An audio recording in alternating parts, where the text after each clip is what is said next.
सोनम वांगचुक को धरना स्थल से हटाए जाने के बाद विपक्ष ने केंद्र सरकार के खिलाफ मोर्चा खोल दिया है। विपक्ष के कई प्रमुख नेताओं ने इस कार्रवाई की कड़ी आलोचना करते हुए इसे लोकतांत्रिक अधिकारों पर हमला और बेहद निंदनीय बताया।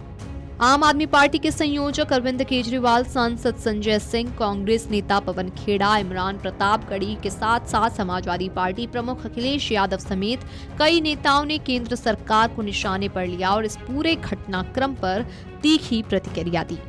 कांग्रेस ने शनिवार को जंतर मंतर पर हुई पुलिस कार्रवाई की आलोचना की। कांग्रेस का आरोप है कि ये सरकार की उस मानसिकता को दर्शाता है कि शांतिपूर्ण विरोध प्रदर्शन एक मौलिक लोकतांत्रिक अधिकार नहीं है जिसे संरक्षित किया जाना चाहिए। सरकार के लिए कानून व्यवस्था की समस्या है जिसे कुचल दिया जाना चाहिए।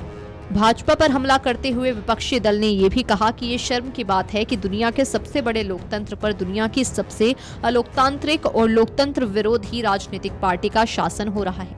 कांग्रेस के मीडिया और प्रचार विभाग के प्रमुख पवन खेड़ा ने कहा कि संविधान असहमति व्यक्त करने के अधिकार की गारंटी देता है, लेकिन गृह मंत्रालय इसे नकारने पर तुला हुआ प्रतीत होता है।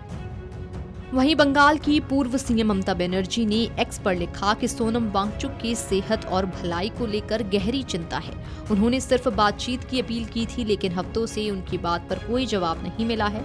लोकतंत्र में शांतिपूर्ण विरोध पर बातचीत होनी चाहिए, ना कि उसे नजरअंदाज किया जाना चाहिए। उनकी आवाज को वैसे ही नजरअंदाज किया गया है जैसे अनगिनत युवा भारतीयों की आवाज को नजरअंदाज किया जाता रहा है। उन्हें किसी प्राइवेट अस्पताल में ले जाने की इजाजत मिलनी चाहिए और अगर जरूरत हो तो नागरिक इसका खर्च उठाने के लिए आजाद हो। जनता का भरोसा पारदर्शिता, जवाबदेही और लोकतांत्रिक अधिकारों के सम्मान से बनता है, ना कि शांतिपूर्ण विरोध को दबाने या बातचीत से इनकार करने से। जो सरकार विरोध को लोकतांत्रिक जिम्मेदारी के बजाय खतरा मानती है, वो जवाबदेही से बचते हुए भरोसे की उम्मीद नहीं कर सकती। वहीं आम आदमी पार्टी के प्रदेश प्रभारी और सांसद संजय सिंह ने सोनम वांगचुक के शांतिपूर्ण अनशन पर हुई पुलिस कार्रवाई की कड़े शब्दों में निंदा की है। उन्होंने कहा कि प्रधानमंत्री मोदी सत्ता के अहंकार में इतने अंधे हो गए हैं कि उन्हें युवाओं के बर्बाद होते भविष्य और एक अनशनकारी की जान की कोई परवाह ही नहीं है। संजय सिंह ने केंद्र सरकार को चेतावनी दी है कि जिस युवा शक्ति का आज दमन किया जा रहा है, वही आने वाले समय में भाजपा की सत्ता के पतन का मुख्य कारण बनेगी। 59 साल के सोनम वांगचुक पिछले 21 दिनों से आमरण अनशन पर बैठे हुए थे। अपनी जिंदगी दांव पे लगाकर देश के करोड़ों युवाओं की आवाज उठा रहे हैं। उन युवाओं की आवाज जो 93 पेपर लीक से बर्बाद हो चुके थे, बेबस थे, जिनकी आवाज उठाने वाला कोई नहीं था। भारत के प्रधानमंत्री 21 दिन तक उनसे बात नहीं करते। एक ट्वीट करना भी अनशन खत्म करने की अपील करने के लिए जरूरी नहीं समझते। सरकार का कोई प्रतिनिधि उनसे बातचीत करने के लिए नहीं आता कि आखिर आप क्यों अपनी जान देने पर आमादा है। लेकिन आज अभी जानकारी मिली कि अचानक पुलिस बल वहां पर पहुंचकर जंतर मंतर को घेर कर नौजवानों के ऊपर लाठी चलाकर सोनम वांगचुक को जबरन जंतर मंतर से उठाकर अस्पताल में भर्ती करा दिया गया, क्योंकि 20 तारीख के लिए उन्होंने आह्वान किया था, देश की जनता का आह्वान किया था, युवाओं का आह्वान किया था, सांसदों विधायकों को आह्वान किया था कि आइए जंतर मंतर 20 तारीख को हम लोग मार्च करेंगे संसद की तरफ, जहां से संसद का सत्र शुरू होने वाला है। और प्रधानमंत्री को पता था कि आवाज बहुत बड़ी बनने वाली है। वहीं शिवसेना यूबीटी सांसद संजय राउत ने भड़कते हुए कहा, उन्होंने 20 दिनों से ज्यादा समय तक भूख हड़ताल की क्योंकि देश भर के लाखों छात्रों का भविष्य अंधकार में डूब गया है।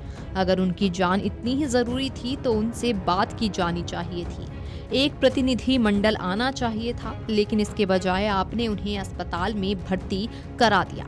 ये तानाशाही है।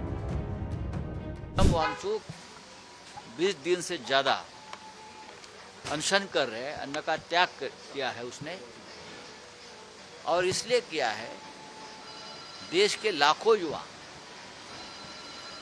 देश के लाखों युवा स्टूडेंट, उनका जो भविष्य अंधकारमय हो गया है, खास करके नीट के एग्ज़ाम में, उनको न्याय देने के लिए, उनकी आवाज़ सरकार तक पहुंचाने के लिए, और जो जिम्मेदार मंत्री है धर्मेंद्र प्रधान, एजुकेशन मिनिस्टर, उसका इस्तीफा, 20 युवाओं ने आत्महत्या की, जिम्मेदारी धर्मेंद्र प्रधान जी की है, तो उनका इस्तीफा लेने के लिए ये अनशन था। सरकार 20 दिन तक सोई रही, उनका पूरी बॉडी जो है, उनके ऑर्गन फेल हो गए। कोई बात उनकी जो रखी थी सोनम वांगचुक जी ने, उसका चर्चा नहीं हो गई। अगर इतनी उनके प्राण की आपको अहमियत थी तो आप बात करनी चाहिए थी, कुछ बातें माननी चाहिए थी, कोई डेलीगेशन आना चाहिए था, लेकिन आपने उठाकर उनको अस्पताल में भर्ती कर दिया। ये एक प्रकार से जोर जबरदस्ती और तानाशाही है। वहीं कांग्रेस सांसद इमरान प्रतापगढ़ी ने कहा, ये बहुत दुखद है, ये लोकतंत्र को कुचलने की कोशिश है। इस देश में कोई भी शांतिपूर्ण तरीके से विरोध कर सकता है।